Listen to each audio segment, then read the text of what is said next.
when you look at the fluid flow and the acoustic streaming and the other forms of eddy formation in these fluid movements, you see that there is movement many, many millimeters around the curve past the tip of these instruments. Welcome to the Phil Klein Dental Podcast. Like anything else, before you can become really good at something, you have to understand the principles, the fundamentals of what is actually happening behind the scenes. This also applies to endodontics, and today we're going to be specifically talking about irrigation.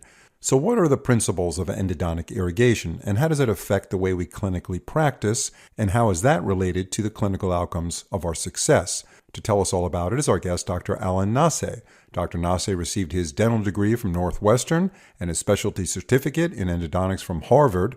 He is also on the senior faculty at Harvard for the past 28 years. He lives and practices endodontics in downtown Boston. Dr. Nasseh will be joining us in a moment, but first, if you're a dentist who understands the importance of diagnostic accuracy in treatment planning, then you're probably thinking about CBCT for your practice. With the advent of CBCT, the limitations of 2D imaging and the clinical guesswork that goes with it are now things of the past. So the question is, which unit should you buy? Of course, you do your research, ask your colleagues, and talk to different companies. But before you make your final decision, check out the models by Merida. As one of the first companies to market in CBCT, Merida has refined its features for simple, accurate positioning and provides multiple acquisition modes and fields of view. Well known for remarkable image clarity, their technology will help you diagnose apical lesions, root fractures, cysts, TMJ, and so much more. So when you're ready to embrace the transformative power of CBCT, check out the state-of-the-art equipment by Merida. To learn more, visit merida.com/USA. Dr. Nasseh, we're very happy to have you on our show. Thanks for having me, Phil. Yeah, it's really good to have someone like you on board on our podcast program, and we really appreciate your input over the years. You've been a great contributor to VivaLearning.com. So let's talk about irrigation today. What are our main objectives when it comes to the irrigation phase of root canal therapy? Well, first, we have to understand that the endodontic irrigation is a pivotal and very important part of the entire chemomechanical instrumentation and obturation, essentially having successful outcomes. That's the part that doesn't get emphasized enough when it comes to people talking about the file systems that they use and the obturation technique they use, all this stuff.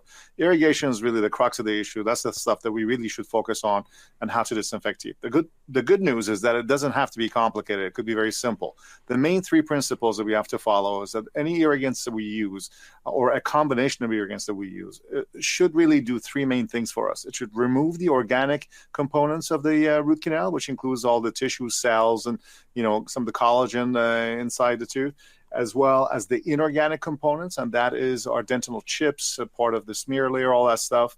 And then last but not least is to disinfect those spaces that we're left with in order to get rid of the biofilm, which is the main component of the problem here.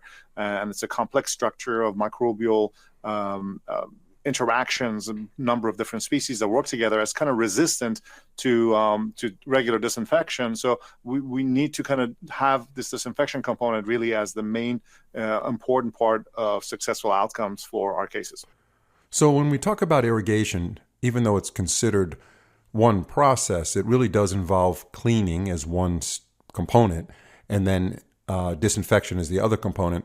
So talk to us about that clinically. How do we approach that so that we make sure we handle both of these components carefully during the clinical procedure?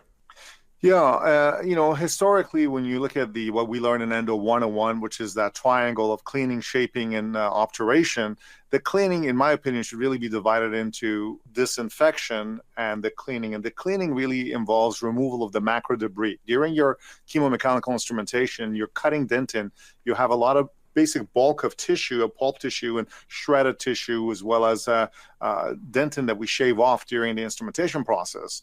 That should be cleaned out. That's macro debris, and that should be removed from the canal. Now, what you're left with at the very end, which would be your completely shaped and finished canal, that space should be fully now disinfected. And the problem is that by kind of mixing these two things in one word, we've kind of conflated the importance of each component and forgotten to use, the different modalities that might be best in doing each one. And that's why I think cleaning is probably best done with some type of a kinetic energy in a solution. And that solution could be anything. It could be even water, because at that point, we really don't need to disinfect because we're just removing debris. And in fact, you could make the argument that water would be safer to do that. However, water does not have any antimicrobial component, which is, again, what we need. So then we need to replace that water with a disinfectant. So the way I look at it is, if we can break it down into these two processes, and we know that using some type of a safe method of activating a solution to remove the macro debris while we're doing instrumentation, and then while later on then coming back and replacing whatever solution, if it's inert, with a disinfectant, then we would be able to kind of kill two birds with, well, not necessarily one stone, but we could do these two more effectively by applying the specific modality that would be best to maximize their goals of removing macro debris and then disinfecting the space. So what do you say to those dentists who are super focused on efficiency, and you can't blame them for that during their instrumentation, they incorporate irrigation, and as they move through their instrumentation process, they're constantly irrigating, and they're using sodium hypochlorite. So they're doing two things at once. They're cleaning and they're disinfecting. So there's no real disinfecting process that's needed at the end of the instrumentation. What's your response to that? Yeah, so I mean, there are multiple ways of doing this. Obviously, nobody really has the answer as to what is the perfect way of doing it. Everybody is essentially creating a mental model of what's happening, and they're based on that trying to optimize what makes the most sense. For me, the idea of having the powered flushing with a safe solution is better, because if you could say that, well, why don't you just use ultrasonics and have your ultrasonic push out hypochlorite? Well, that would be great, but it's possible that you could get a little bit more hypochlorite out that way through through that kinetic energy. So that may, in some cases, end up being a little bit less safe. So a good compromise would be the use of a safe solution that could be something that is not as cytotoxic externally, and activate that with your ultrasonic throughout the process. So you're removing all the macro debris, and then you can either do your full disinfection towards the end, or, as I mentioned, you do your powered irrigation, your powered flushing with your ultrasonic that could be connected to either a water base or another solution that's coming out of there that is not quite as caustic as hypochlorite. And then you can easily suction out the solution and quickly add hypochlorite, or just add hypochlorite to whatever's in the canal, and that will overwhelm the solution that's in the canal, and that becomes hypochlorite. So that's a very quick way of doing it. It's not a very, it's not particularly cumbersome. It's just kind of understanding the ideas of how this cleaning with the use of some type of a powered ultrasonic device could actually expedite and make you a little bit more efficient in terms of removing the debris. And that debris is really, the removal of that debris is very important, because most people don't realize is that debris is not just being removed for the sake of disinfection, although it's certainly a big part of it, but the remaining debris in the canal is also an impediment to proper instrumentation, because it does end up clogging the space in front of the file. And sometimes by creating too much tissue or too much debris that can get ahead of the file tip, that's how the canal could momentarily get closed up, and that file ends up cutting a little bit to the side, and that's how you get a ledge.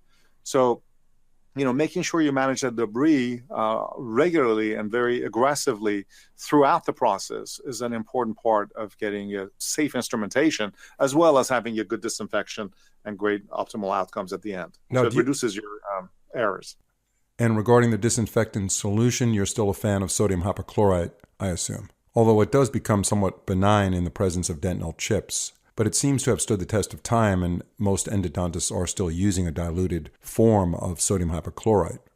Yeah, so I mean, sodium hypochlorite is still the gold standard, but that sodium hypochlorite can be combined with specific type of chelators. You can have combined chelating solutions that has chelators and hypochlorite at the same time. Hypochlorite does become inactive in contact with dentinal chips. So if you're not going to use simultaneous chelation with a combined irrigant, then you just have to irrigate more frequently with your sodium hypochlorite, so that you can counter that effect of the buffering.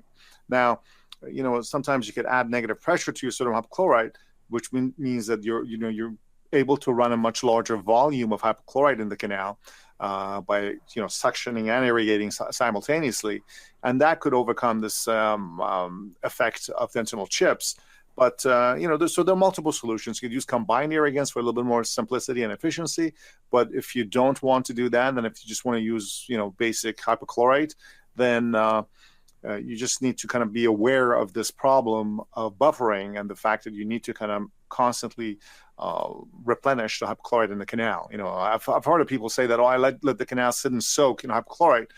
That just doesn't happen because there's, the surface of hypochlorite against dentin, usually within a minute or two is turning into salt water. So that's not, you need to have a plan to kind of replenish that. How important or how critical is using ultrasonic and sonic agitation in the process of cleaning the canal? Like some dentists just don't use that. They don't have it. They don't use it. Is that like going to affect their outcomes clinically? So, like anything else, it's always the question of the edge, right? Can you have an edge? Because there's plenty of cases you don't need to have ultrasonics. And, historically, we've had great success rates without ultrasonics, without any of these, devices and so on. But if you're having a case that is some kind of a biofilm that is very persistent, being able to add some energy, some form of kinetic energy to the molecules that are disinfecting will help break up that biofilm a little bit better. Agitation, cavitation, acoustic streaming, that are the three main components of ultrasonics, have certainly been shown through research to aid in terms of, not only facilitating, but expediting and catalyzing the entire process of these irrigants, their chemistry, and so on. So how do we do this clinically? How do we impose this ultrasonic energy into the irrigation solution?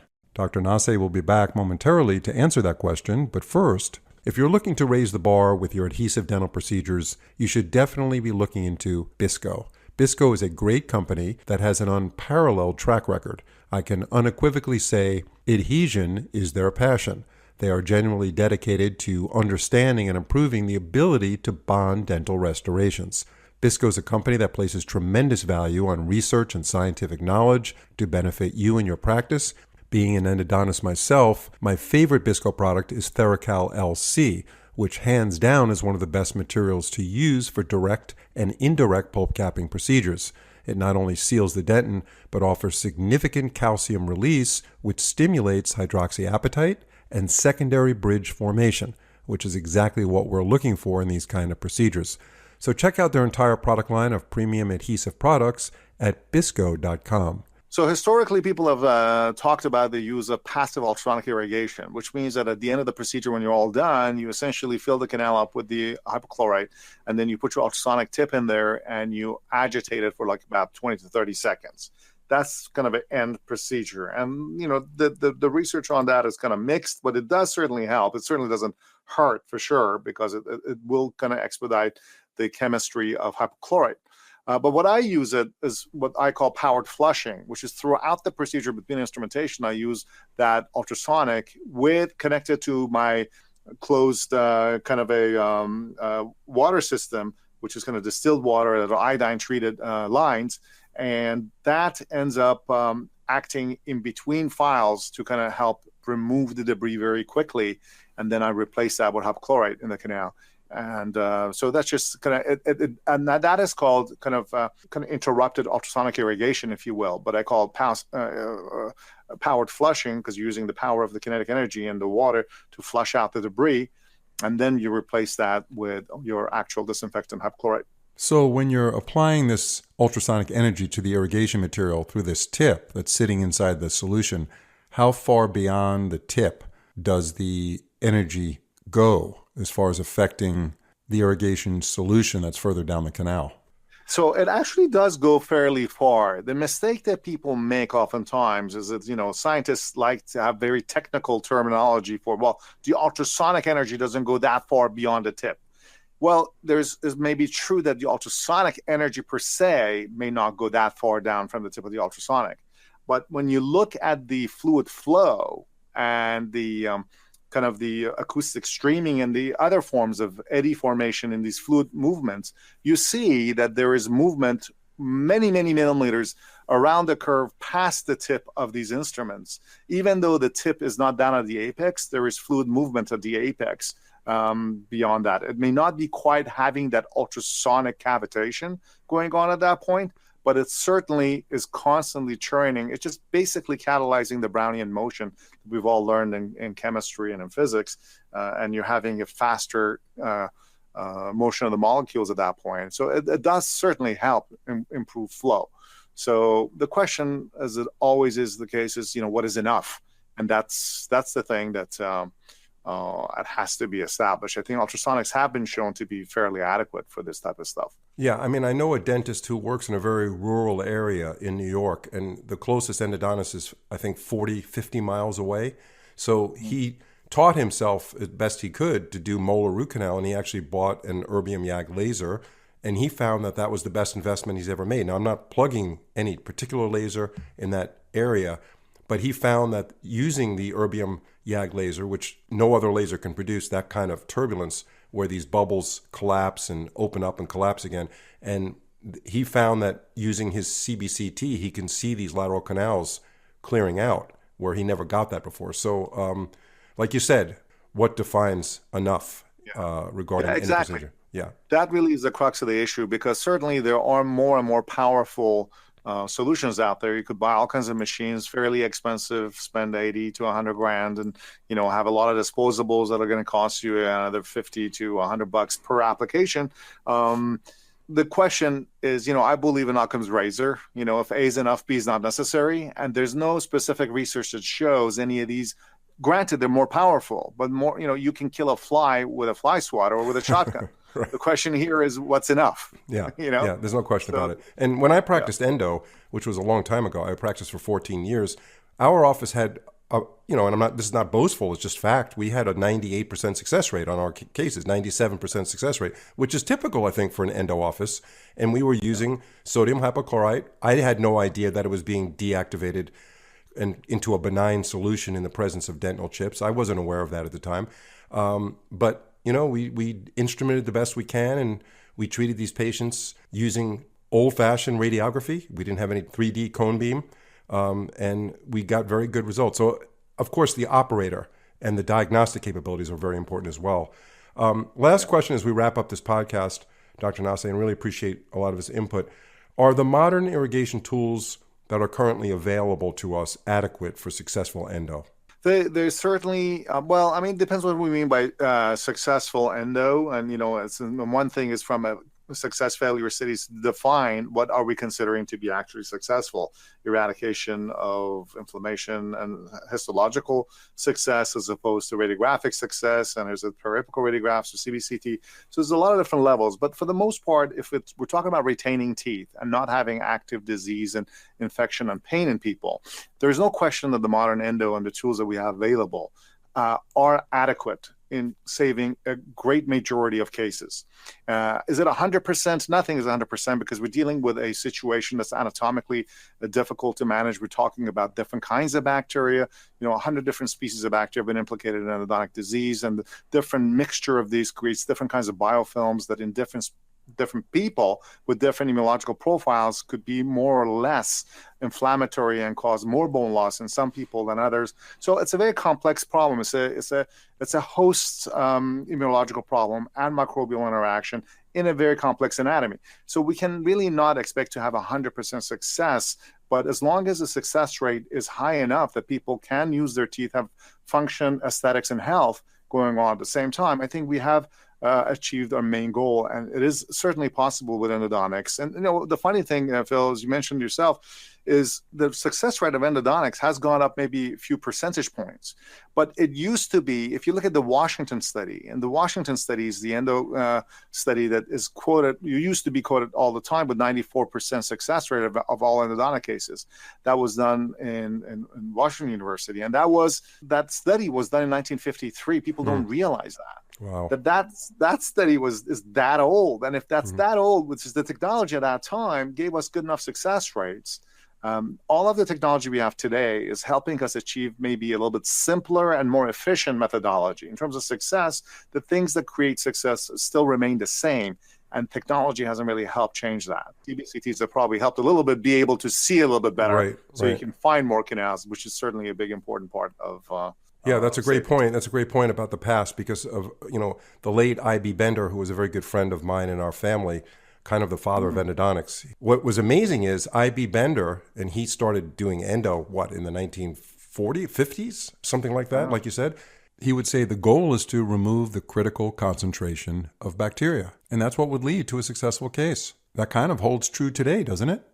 It sure does. I mean, Ivy Bender and Sam Seltzer was his partner, obviously. Right. These guys, two big giants in our field, really describe some of these basic principles that still stand true today. So, sometimes we get lost in the bells and whistles and all the technology and the fact that, everyone is trying to sell us something. Well, that's right. That's right. It's a business. It's a business. And the practitioner has to be careful of that. They don't need to buy every gadget that comes out, but they should, if you could increase your efficiency chairside, that's worth looking at. But, if you hold on to if you follow the principles of endodontics and you just understand what you're doing, you're kind of set on a path to success. We'll get into another podcast in the future about surgery. That's a whole nother topic, and we'll talk about that. But I think you covered this very, very well. Thank you very much, Dr. Nasseh, for your time. Really appreciate it. If you're enjoying this podcast, please leave a review or follow us on your favorite podcast platform. It's a great way to support our program and spread the word to others. Thanks so much for listening. See you in the next episode.